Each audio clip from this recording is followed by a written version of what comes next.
August 25ನೇ ತಾರೀಕು 2025.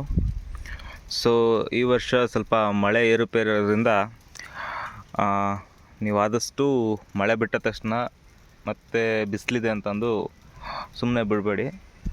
ಒಂದು within 7 days ತನಕ ನೋಡ್ಕೊತ ನೀರು ಹೊಡಿತಾನೆ ಇರಬೇಕು, minimum 15 to half an hour. ಯಾಕಂತಂದರೆ ಇದು ಆ್ಯಕ್ಚುಲಿ ಮಳೆಯಿಂದಾಗಿ ಅಡಾಪ್ಟ್ ಆಗಿಬಿಟ್ಟಿರುತ್ತೆ ಮಳೆಗೆ.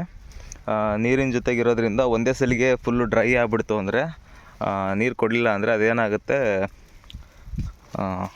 ವೆದರ್ನ ಅದು ಅಡಾಪ್ಟ್ ಆಗಿರೋದು ಒಂದೇ ಸಲಿಗೆ ಚೇಂಜಸ್ ಆಗೋದ್ರಿಂದ ಅದಕ್ಕೆ ತಡ್ಕೊಳಕ್ಕಾಗೋದಿಲ್ಲ ಶುಂಠಿಗಳಿಗೆ. ಸೊ ಆದ ಕಾರಣ ನೀವೇನು ಮಾಡಬೇಕಂತಂದರೆ, ಸ್ವಲ್ಪ ಮಾಯ್ಶ್ಚರ್ ಇರೋ ಥರ ಈ ಥರ ಲೈಟಾಗಿ ಒಂದು 15 minutes to half an hour ನೀವು ಬೆಳಗಿನ ಜಾವ ಬಂದುಬಿಟ್ಟು ನೀರನ್ನ ಹೊಡೆಯೋದ್ರಿಂದ ಅದು ಬಿಸಿಲು ಬಂದರೂ ಕೂಡ ಅದು ಸ್ವಲ್ಪ ತಡ್ಕೊಳುತ್ತೆ. ನೀವು ಅಕಸ್ಮಾತು ಮಳೆ ಹೋಗಿದೆ, ರೋಗಗಳೆಲ್ಲ ಸ್ಪ್ರೆಡ್ ಆಗಬಾರ್ದು ಅನ್ನೋ ಒಂದು ಇಂಟೆನ್ಷನ್ ಇಟ್ಕೊಂಡು ನೀವು ನೀರನ್ನು ಹೊಡೆದೇ ಇದ್ದರೆ ಏನಾಗುತ್ತೆ ಅಂತಂದರೆ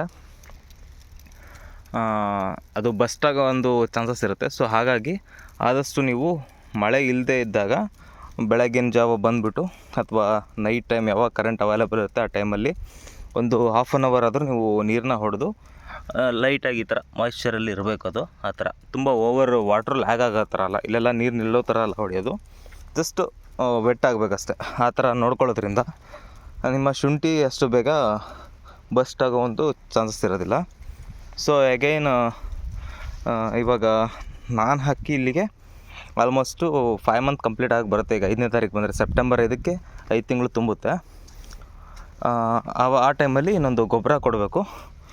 ಸೊ ಅದರಿಂದ ಏನಾಗುತ್ತೆ ಅಂದರೆ ಇಳುವರಿ ಬಗ್ಗೆ ನಾವು ಗಮನ ಕೊಡ್ಬೋದು. ಸೊ ಈ ಟೈಮಲ್ಲಿ ನಾವು ನೈಟ್ರೋಜನ್ನು ಅಥವಾ ಯೂರಿಯಾ ಬಗ್ಗೆ ಜಾಸ್ತಿ ಫೋಕಸ್ ಮಾಡೋಕ್ಕಾಗೋದಿಲ್ಲ. ಏನಿದ್ರು ಪೊಟ್ಯಾಷಿಯಮ್ ಮತ್ತು ಮೈಕ್ರೋ ನ್ಯೂಟ್ರಿಯೆಂಟ್ಸ್ಗಳ ಬಗ್ಗೆ ಮಾತ್ರ ಗಮನ ಕೊಡಬೇಕು. ಇಫ್ ಇನ್ ಕೇಸ್ ನೀವು ಈ ಟೈಮಲ್ಲಿ ನೈಟ್ರೋಜನ್ 19 ಆಲ್ ಈ ಥರ ಯೂಸ್ ಮಾಡಿದ್ರಿ ಅಂತಂದರೆ ಈ ಒಂದು ಸ್ಟೆಮ್ ಏನಿದೆಯಲ್ಲ ಇದು ಸಾಫ್ಟ್ ಆಗುತ್ತೆ. ಇನ್ನು ಆ್ಯಕ್ಚುಲಿ ತುಂಬ ಡೆಲಿಗೇಟು ಶುಂಠಿ ಅನ್ನೋದೇ ತುಂಬ ಸೂಕ್ಷ್ಮ. ಸೊ ನೀವು ಇದ್ರ ಜೊತೆಗೆ ಮತ್ತೆ ಏನಾದರೂ ಈ ಟೈಮಲ್ಲಿ ನೈಟ್ರೋಜನ್ ಯೂಸ್ ಮಾಡಿದರೆ, ಈಗ ನೋಡಿ ನಾವು ಅವಾಗಿಂದ ನೈಟ್ರೋಜನ್ ಕಡಿಮೆ ಕೊಟ್ಟೇ ಈ ಥರ ಕೊಳೆಗಳು ಬಿದ್ದಿದೆ ಸಾಫ್ಟ್ ರೂಟಿಂದ. ಸೊ ಆದಷ್ಟು ನೈಟ್ರೋಜನಿನ ಅಮೌಂಟ್ ಕಡಿಮೆ ಮಾಡಬೇಕು.